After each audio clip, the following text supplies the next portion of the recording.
Hello guys and welcome to the vlog. आज हम शुरू करने जा रहे हैं अपनी नई सीरीज और उसका नाम क्या है? नेपाल सीरीज। हम जा रहे हैं नेपाल आप लोगों के साथ कैंपिंग करने के लिए। लेकिन देयर इज अ ट्विस्ट कि जैसे ही हम सुबह उठे हमने सोचा था हम जल्दी जाएंगे, हम थोड़े से लेट हो गए और हमारा स्वागत देखो किसने किया है? धुंध ने। हमारी गाड़ी चल रही है कछुए की चाल, 30 की स्पीड है, इससे तेज हम जा नहीं सकते क्योंकि बहुत ज़्यादा डेंस फॉग है। तो हम उम्मीद करते हैं कि हम जल्दी से जल्दी पहुंच जाएंगे, जो नेक्स्ट टू इम्पॉसिबल लग रहा है। नहीं पहुंच पाएंगे। तो बाकी हम आपसे मिलते हैं नेपाल में, रास्ते में भी हम आपके साथ कैंपिंग करते हुए जाएंगे। सबको थैंक्स कहना चाहेंगे कि आपने उत्तराखंड सीरीज को इतना ज्यादा प्यार दिया। उम्मीद करते हैं कि आपको नेपाल सीरीज भी पसंद आएगी और इसको भी आप बहुत ज्यादा प्यार दोगे। This is the Dudhwa national park, क्योंकि आपको पता है ये बहुत बड़ा है, मतलब नेपाल तक जाता है। ये जो नेपाल से अगर आप यूपी की साइड आ रहे हो तो this is the entry of Dudhwa national park. ये देखो, ये चेक पोस्ट है और आप धुंध देख लो, अभी भी इतनी ज़्यादा धुंध है कि विजिबिलिटी बिल्कुल भी नहीं है। बहुत स्लो चल रहे हैं हम लोग तो मोस्टली मतलब 1-1.5 घंटा अभी हमें और लगेगा नेपाल तक पहुंचने में। बट यहाँ से वहाँ जो नेपाल का बॉर्डर है गौरी फंटा, वो शुरू होता है। हेलो गाइस, नहीं गाइस मैं इतना टाइम नहीं मेरे पास। देखो जंगल, देखो ऊपर, उधर देखो, इधर हमारा शीशा गंदा रखा है, सामने जंगल देखो कितने बड़े बड़े पेड़ हैं भाई। हम लोग दूसरे जंगलों में भी घूमे हैं पर वहाँ इतने ऊंचे पेड़ नहीं होते। यहाँ पर ये हमें रियल फीलिंग आ रही है कि ये जंगल है। और मुझे अभी पीनी है चाय, बट मैं पीऊँगा नहीं। यहाँ पे उतर के मैं अपना जैसे किचन सेटअप इसलिए नहीं खोल सकता क्योंकि यहाँ पे कन्फर्म है कि यहाँ 80 to 90 टाइगर्स हैं। हमने रास्ते में अभी वो भी देखा था, फॉक्स, राइट? हाँ वो देखा था, बट हम शूट नहीं कर पाए। हमारा यहाँ पर अपना चिकन बिरयानी बन जाएगी, इसलिए हम यहाँ रुक नहीं सकते। सही बात है। अब मैं आपको सबसे पहले, क्योंकि मेरे कमेंट में आया था लोकेशन नहीं बताते, लोकेशन मैं आपको बताता हूँ। डिस्ट्रिक्ट लखीमपुर खीरी, उत्तर प्रदेश में सबसे फेमस जो पार्क हैं और ऑल ओवर यूपी जो फेमस नेशनल पार्क्स हैं वो यही हैं, दुधवा नेशनल पार्क। ये बहुत रेंज है, इसके अंडर और सारे पार्क्स आते हैं। तो आप ये तो मैं आपको बता दूं एक्सपीरियंस कर लिया है और आप मुझको हिलते हुए देख रहे हो। आप ये मान के चलो कम से कम 15 किलोमीटर की ज़बरदस्त ऑफ रोडिंग आपको करनी पड़ेगी नेपाल तक पहुंचने के लिए। अगर आपने सिर्फ दुधवा नेशनल पार्क आना है वहाँ तक रोड ठीक है, उसके आगे अगर नेपाल में एंट्री करनी है तो आपको भाई ऑफ रोडिंग करनी पड़ेगी। थोड़ी बहुत आपकी कमर में दर्द हो सकता है। रोड का हाल यहाँ पे बहुत ही ज़्यादा बुरा है। ये थोड़ा सा डिस्टेंस कवर करने के लिए हमें 1.5 घंटा लग गया है। मतलब 15 किलोमीटर आप इमेजिन कर लो, 15 किलोमीटर कितनी देर में कवर कर लोगे? हमें 1.5 घंटा लग गया एटलीस्ट। हम बॉर्डर पे पहुँच चुके हैं। इंडिया और नेपाल का जो बॉर्डर है इसका नाम है गौरी फंटा। यहाँ से फर्दर जो प्रॉपर सिटी पड़ती है वो 10 किलोमीटर और है। अब यहाँ पे हमें, क्योंकि यहाँ पे पासेस लेने पड़ते हैं आपको, 1 डे 2 डे 3 डे पासेस लेने पड़ते हैं, उस हिसाब से अलाउड है और पासेस को संभाल के रखना पड़ता है। अब हम पहले रुकना पड़ेगा चेक पोस्ट पे, गाड़ी चेक करानी पड़ेगी और पास कटवाना पड़ेगा, उसके बाद हमारी एंट्री होगी। चेकिंग कराने के लिए कह रहे हो? 1 मिनट आ जाओ।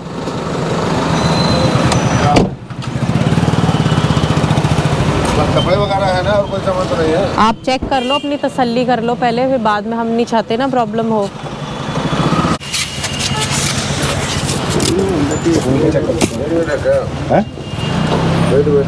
बेड है, हाँ बेड है, रसोई, कैंपिंग का सामान है इसमें। बाकी जो कुछ आप चेक करना चाहते हो वो कर सकते हो। इसके अंदर है हमारी खाने का सामान, रसोई, ये हमारा खाने पीने का सामान है सारा। कहाँ जा रहे हैं? यहीं रहेंगे धनगढ़ी में।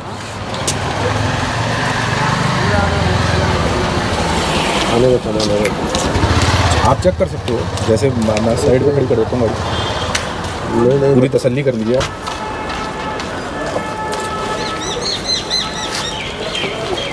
ठीक है, जाइए आगे नंबर नोट करवा दीजिए वहाँ। हाँ, उसके बाद नेपाल रहिए।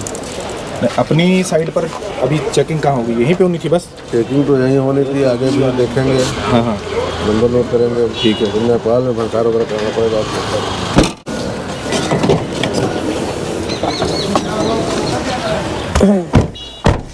ये पूरा जो सेटअप है हमारा कैंपिंग का सेटअप है। इसके अंदर बेड भी लगा है और इसके अंदर खाने पीने का सामान भी है।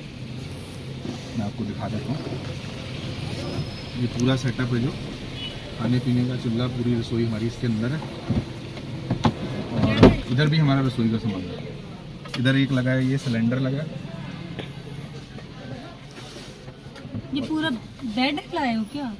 बेड, नीचे बेड, फोल्डिंग वाला बेड लगा है, सोने के लिए अगर ज़रूरत पड़ती है हमें। आप अभी आए कहाँ से?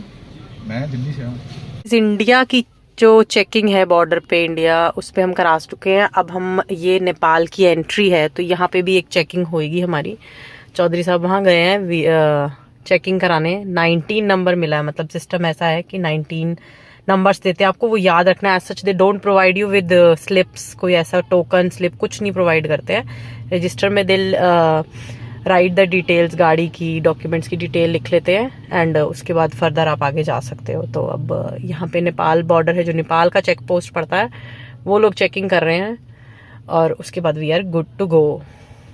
ये स्लिप्स उन्होंने दिए हैं। बैंक हम जा रहे हैं, बैंक में पेमेंट करके एक पर्ची उनके पास रहेगी, एक हमारे पास रहेगी, और 2 दिन का पास हमने बनाया है। 1000 रुपीज़। हाँ, ये गाड़ी का परमिट है। हाँ, मतलब कि आपको कोई आगे रोकेगा, कोई चेकिंग होगी तो आपको ये शो कर सकते हो। ये वो बिल्डिंग है, आपको मतलब जो आपके कस्टम चेक होते हैं उसके बाद सीधे आप यहाँ पर इस बिल्डिंग में आओगे, यहाँ पे आपने पेमेंट करनी है, फिर पेमेंट दोबारा मतलब थोड़ी बहुत आपको एक्सरसाइज करनी पड़ेगी।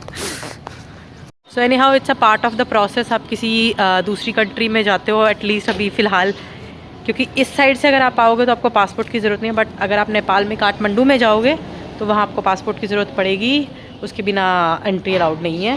तो अब यहाँ पे पेमेंट करते हैं, उसके बाद हम आगे बढ़ते हैं। यहाँ पे हम भंसार पे करेंगे, उसके बाद आगे जाएंगे। सो गाइज, हमने दिए थे इंडियन करेंसी में पैसे, हमें जो चेंज मिला है वो नेपालियन करेंसी में मिला है। This is the 100 rupees of Nepal, और ये नीचे 500 रुपये है। नहीं, ये भी 100 आई थी, रुपये नहीं, रुपया 500 और रुपया 100। तो जैसे ये है नेपाल की करेंसी। अब यहाँ से हमने पेमेंट कर दिया है, फिर हम आगे जाते हैं दोबारा उसी कस्टम डिपार्टमेंट के पास, उनको वो रसीद दिखानी है, उसके बाद हम आगे जा सकते हैं। गाइज़, यहाँ पे आके एक सबसे बड़ी प्रॉब्लम जो हमें फेस करनी पड़ रही है, इस इंटरनेट नहीं चल रहा है यहाँ पे। तो अब लेट्स सी, मैंने तो उनको यही सजेस्ट किया कि एक हम फ़िलहाल 2 दिन के लिए एक सिम शायद हम ख़रीद लें, और यहाँ का जो लोकल इंटरनेट है या मोबाइल डेटा है वो एक्सेस करें। तो maybe we can go through it other, because नई लोकेशन में आके जगह ढूंढना, एटलीस्ट नेविगेशन तो होनी चाहिए आपके पास, अदरवाइज़ कोई फ़ायदा नहीं है, हम लोग भटक जाएंगे। तो अब एक सिम ख़रीदते हैं, उसके बाद जगह ढूंढते हैं एंड विल स्टार्ट कैंपिंग।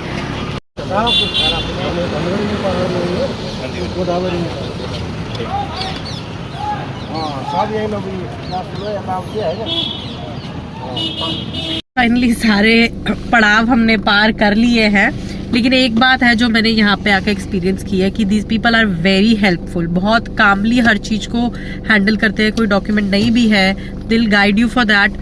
कि अगर ऑनलाइन है, इंटरनेट नहीं चल रहा था, फिर भी उन्होंने, अथॉरिटी वालों ने अपना इंटरनेट ऑन करके हमें कहा कि आप जो भी डॉक्यूमेंट आपका ऑनलाइन है आप दिखा सकते हो, बट कीप इन माइंड कि आपके पास सब कुछ ओरिजिनल इन हैंड हो। अगर आप फर्स्ट टाइम है तो वो एक्सेप्शन है, हम लोगों को छोड़ दिया उन्होंने। आई डोंट नो, सबकी किस्मत इतनी अच्छी नहीं होती है, तो हम लोग दूर से आए इसलिए उन्होंने छोड़ दिया, but they are really very helpful. और इवन क्योंकि अभी इंटरनेट चल नहीं रहा, तो एक पुलिस वाला था, उससे हमने पूछा रूट यहाँ आसपास लोकेशन वगैरह का, तो उसने पूरा प्रॉपर डिटेल पेपर पे लिख के दिया हमें कि अब यहाँ से यहाँ जाओ, वहाँ से यहाँ जाओ, यहाँ से वहाँ जाओ। ये देखो, ये पूरा उसने लिख के दिया कि कहाँ से कहाँ जाना है और कौन सी जगह पे आपको अच्छी लोकेशन मिल जाएगी, बहुत दूर नहीं जाना पड़ेगा आपको। This is Dhangadhi. हम नेपाल, मतलब बॉर्डर पे आप जब आओगे सबसे पहली जगह जो पड़ती है वो है धनगढ़ी। ये देखो सामने फ्लैग लगा हुआ है और लिखा हुआ है धनगढ़ी। और नेपाल की 10th लार्जेस्ट सिटी है ये। हाँ, ये नेपाल की 10th लार्जेस्ट सिटी है। यहाँ से आगे आप जहाँ मर्जी, हमारे पास पास है, 2 दिन हम स्टे कर सकते हैं। और इवन उस पास का सबसे बड़ा फ़ायदा ये है कि आप इन एंड आउट कर सकते हो 2 दिन में। कल शाम को 8 बजे तक हम इन एंड आउट जितनी बार करना चाहें हम कर सकते हैं। विद अ मिनिमल अमाउंट आप पे करके वो पासेस ले सकते हो, जितने दिन के आप लेना चाहो ले सकते हो। फाइनली हम लोग बिल्कुल पहाड़ पे ऊपर पहुंच गए हैं। हम लोग लोकेशन हंट कर रहे थे अपनी की कोई अच्छा सा व्यू हो, वहाँ पर अपना किचन खोलें, बट अनफॉर्चुनेटली व्यू तो नहीं खुला या हमें मिला। क्योंकि नेपाल हम लोग पहली बार आए, हम लोगों को पता नहीं है इस एरिया के बारे में, और यहाँ पर हमारा इंटरनेट, मोबाइल, सिम कार्ड सब कुछ बंद हो चुका है। तो पहले एक्सपीरियंस कहते हैं ना, जिससे बंदा सीखता है। तो अभी हम लोगों को पेट में चूहे थोड़े ज़्यादा कूदने लगे थे, इसलिए हम व्यू का इंतज़ार नहीं कर सकते। अभी हम पहले अपना पेट पूजा करेंगे, उसके बाद काम दूजा करेंगे। अभी इतनी हिम्मत नहीं है कि पहले हम व्यू ढूंढें फिर खाना बनाएं। पहले खाना खाते हैं, उसके बाद फिर कोई व्यू ढूंढते हैं या यहाँ की मार्केट एक्सप्लोर करते हैं। मेरा इरादा है कि यहाँ के खाने की आदत है हमारी ज़्यादा, तो यहाँ के कुछ लोकल कुजीन्स, अगर मतलब कोई रेसिपी, कोई ऐसी जो फेमस हो, हाँ। वो चीज़ हम शायद ट्राई करें। शायद अभी श्योर नहीं है, क्योंकि हमको सब कुछ एक्सप्लोर करना पड़ेगा। ऑल टुगेदर हम किसी दूसरी कंट्री में हैं। हाँ। तो एज़ यू कैन सी कि श्रीमती जी ने अपना किचन खोल दिया है, और श्रीमती जी आज मुझे बहुत स्वादिष्ट, गलती हो गई, श्रीमती जी आज मुझसे बहुत ही स्वादिष्ट खाना बनवाएंगी, हमेशा की तरह। खुद कुछ नहीं करेंगी, बस एक बर्तन है जिसका ये नियोजन करती हैं। इस चीज़ की बहुत कंप्लेंट्स आई हैं कमेंट्स में, बहुत लोगों ने कमेंट किया है कि भाई ये तो बहुत गलत बात है। पहले बॉडी लैंग्वेज बदलो अपनी, कैसे अकड़ के खड़ी हो गई तुम, अभी से डिफेंडिंग मूड में आ गई है। क्यों? क्योंकि चौधरी साहब, सबको लगता है कि चौधरी साहब गाड़ी भी चलाते हैं, खाना भी बनाते हैं। सिमरन मैडम आप भी कभी खाना बना लिया करो, ऐसी कमेंट आई हैं। तो ऑनेस्टली स्पीकिंग गाइज, पिछले 12 साल से जब से मेरी शादी हुई है, मैंने कभी खाना नहीं बनाया, वो हमेशा चौधरी साहब ने बनाया। यानी जो आप लोगों ने कमेंट किया वो सही है। हाँ, ठीक है। दूसरी बात, मुझे किचन पे बिल्कुल इंटरेस्ट नहीं है, ठीक है। इनको जरूरी सिर्फ नहीं है कि I am a girl women तो मैं किचन में ही रहूं। इनको सिर्फ खाने में इंटरेस्ट है, राइट। और वो पति द्वारा बनाया गया हो तो ज्यादा इंटरेस्ट बताया जाता है। ठीक है, तो आपने जो कमेंट किया वो बिल्कुल सही है। तीसरी बात ये है कि जितने भी कमेंट किए हैं वो सारे लड़कों ने किए हैं। किसी लड़की ने कमेंट किया होता ना तो फिर मैं सोच भी सकती। तो लड़की तो फिर, जो लड़कियां हैं वो तो खुश होंगे, दे वुड बी हैप्पी कि नहीं, वो तो हस्बैंड मिले, वो तो मेरे जैसा हस्बैंड ढूंढ रही होंगी। हाँ, समझ रही कह रही हूँ, लड़की तो ढूंढ रही होंगी, उन्होंने जलन के बारे में नहीं बोला। फिर भी मैं इतना कहता हूँ कि जो बर्तन धोने का नियोजन है वो मैं नहीं करता भाई, वो यही करती हैं। और बाकी बहुत सारे काम करती हैं, जैसे मैं कई बार गुस्सा करता हूँ तो मेरा गुस्सा भी इनको सहना पड़ता है। आप लोगों को एक बात और बता दूं, बिफोर एंड आफ्टर जो भी हम प्रिपेयर करते हैं, जो भी हम बनाते हैं, सब कुछ मैं करती हूँ। अब मेरे को नहीं पता आप लोग अप्रिशिएट करते हो इस चीज़ को कि बस हाँ थोड़ी सी कड़छी घुमा दी, नमक डाल दिया, मसाला डाल दिया, तो वो बहुत मेहनत का काम हो जाता है। वो इतना भी मेहनत का काम नहीं, आप शुरू से लेकर एंड तक काम अगर पूरा करो तो है कि अप्रिशिएट। तो आगे से आप लोग ध्यान रखना, सारा क्रेडिट श्रीमती जी को देना। हाँ, मतलब इक्वल दो भाई, वो भी काम कर रहे हैं, मैं भी काम कर रही हूँ। It's a part of a camping, एक जना थोड़ी ना सब कुछ करता है। अब मेरे को क्रेडिट नहीं चाहिए, मेरे को ये चाहिए कि आप लोग बगैर देख के वीडियो निकल जाते हो, सिर्फ बगैर देखे नहीं, देख के जाते हो पर सब्सक्राइब नहीं करते। हाँ। अभी श्रीमती जी ने जो नियोजन कर दिया है, नियोजन कुछ नहीं किया है अभी, मतलब तैयारी शुरू कर रही है। तो आज की रेसिपी ऑर्डर दो मेम साहब जी, क्या होगी? कढ़ाई पनीर, छोला पनीर, क्या होगी? आज हम कढ़ी चावल खाएंगे।